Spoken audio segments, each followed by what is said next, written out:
And then just helping out with question 6 from the assignment today. So how to tackle the first problem, we're going to see that I'm trying to find out A and B, which are two unknowns. That means given the equations y equals ax squared plus bx, I need to find two information that's given in the question. Two information that's given is gradient of 5 and point 1, negative 2. So what this is telling me is I've got dy dx, which is the gradient, is equal to 5 at x equals to 1.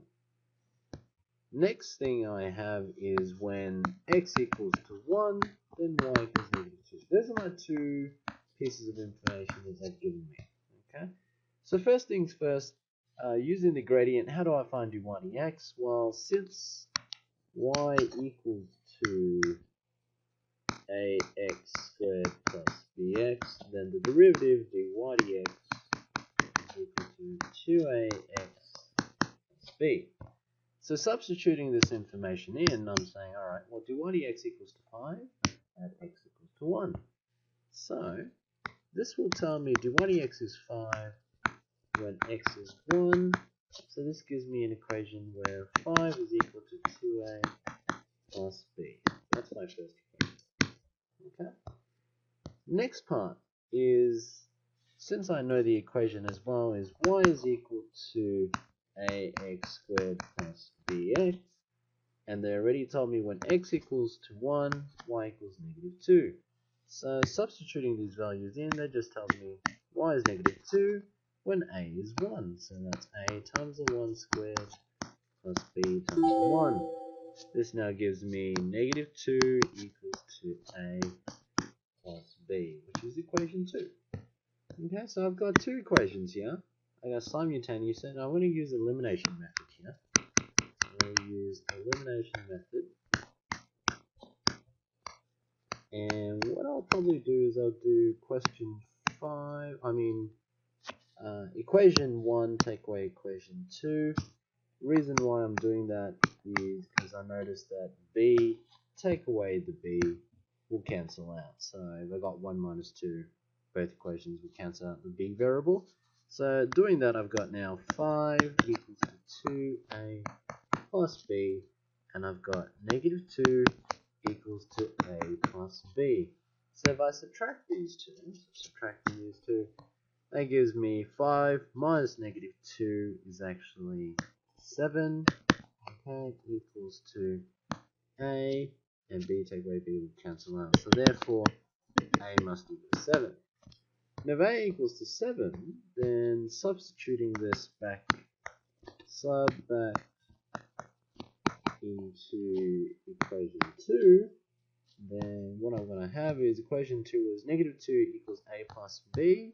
So I now have equation 2, which is negative 2 equals a plus b, which ends up being negative 2 equals to 7 plus b. Therefore, b must equal to negative 9. Now, having found what a is and b is, which I now know a is equal to 7, b is equal to negative 9, I can solve the problem. Now, the next question, part B, they're asking find the coordinates of the point where the gradient is 0. So this is just telling me, well, if dy dx is equal to 0, find x and y. So I know the equation is y is equal to, and remember it was ax squared plus bx.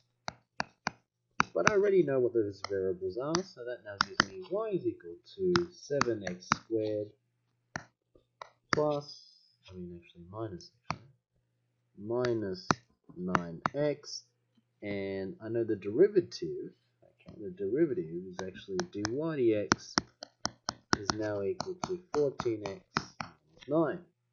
And I want to know when the derivative is equal to 0. So, when is the derivative equal to 0? Well, if this was equal to 0, then when will it occur is what I'm solving. I'm solving for x. That will tell me when this will occur. So if I solve for it now, that gives me 9 out of 14 equals to x. This right here is when x equals 9, 9 out of 14. This is when it will occur. Okay, this is when I will have a gradient of 0. So the next point is, remember it says coordinate sign. What I need is, I found my x coordinate, I need to find out my y coordinate. How do I do that?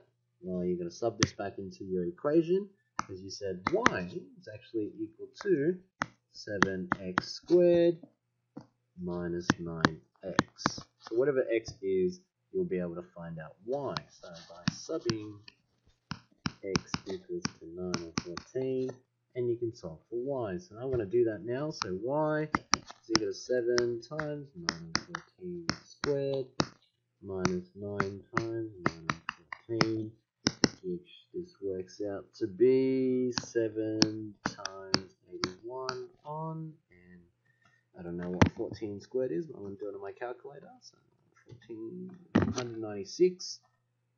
So 196, take away 81 on 14. Probably do this on a calculator rather than do it by hand.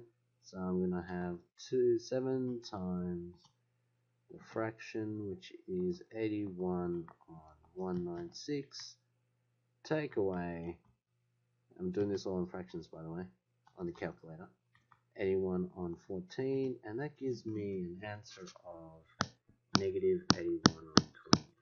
So my coordinates would be at x, which is 9 on 14, and y is negative 81 on 28. Cool.